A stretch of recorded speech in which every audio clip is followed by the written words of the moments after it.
malheureusement, l'état actuel, on a été nombreux à le dire, hein, ce projet de loi Bichère, même s'il est bienvenu parce qu'il pose enfin la problématique de la cherté de la vie dans nos territoires, il le pose en fait. Il est vide, il est assez insatisfaisant parce qu'il ne va rien révolutionner et surtout il ne va pas du tout impacter le portefeuille des Réunionnaises et des Réunionnais. Et donc c'est pour ça qu'avec mon collègue Victorin Lurel, nous avons travaillé un certain nombre d'amendements. À l'heure où nous parlons, il y en a 140 qui ont été déposés. 40 par Victorin, 31 pour moi-même. Cela veut dire que à nous deux, nous avons fait plus de la moitié des amendements qui sont déposés parce qu'en fait, on veut saisir cette occasion pour pouvoir le densifier et le muscler et surtout rendre les choses palpables pour les Réunionnaises et les Réunionnais. Quand je parle, par exemple, de cet amendement qui vient supprimer la double taxation de tout ce qui est lié à l'affrètement logistique, postal des produits, c'est parce que j'ai été interpellée sur les frais qui sont demandés lorsqu'on vient retirer un colis à La Réunion, contrairement à lorsque l'on va retirer un colis en Hexagone. C'est une grande injustice qu'on vit et c'est quelque chose qui m'a été rapporté lors des consultations citoyennes que j'ai eues sur ce projet de loi Vichère, parce que rappelons-le, ce projet de loi Vichère avait été déposé en juin par le ministre Manuel Valls, alors qu'il est bienvenu aujourd'hui et repris par la ministre Naïma Mouchou. Donc vous avez des choses qui sont très palpables. Moi, je souhaiterais qu'on donne une personnalité morale à l'OPMR, parce que au-delà d'observer, je pense que l'OPMR, qui est l'OPMR de la Réunion d'ailleurs, qui est considéré comme l'OPMR le plus efficace des Outre-mer, et beaucoup veulent copier notre manière de travailler parce qu'on est efficace, hein, on a été à l'œuvre sur le bouclier qualité-prix, ne l'oublions pas.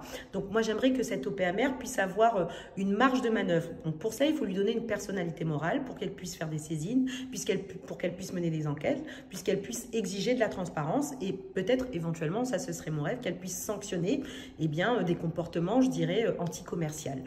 J'aimerais également que l'on puisse réfléchir à cette action qu'on a sur les territoires un peu actuellement, qui sont l'achat de licences. Voilà. Et puis on achète pour ne pas mettre en œuvre la marque que l'on a achetée.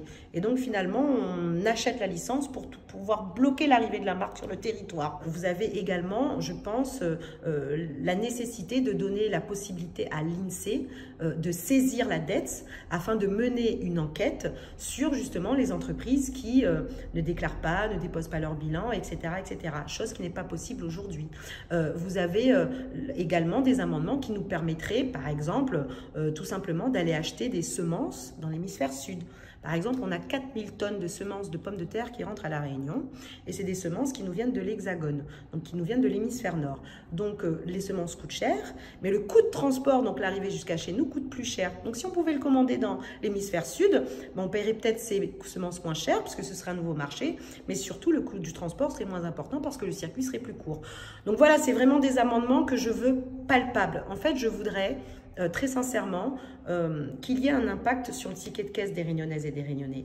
C'est ça pour moi lutter contre la vie chère. Ce n'est absolument pas faire de grands slogans et de belles paroles. Il faut qu'on entre dans le fond du sujet et surtout qu'on soit ouvert, comme je le disais, sur la complexité de la problématique de la vie chère. Ce texte ne parle pas des problèmes de revenus. Parce que quand on parle de cherté de la vie, oui, la vie coûte cher, mais c'est aussi parce que nos revenus sont faibles à La Réunion. On ne parle pas, comme je disais, du coût du foncier, du coût de la construction, etc., du coût des services.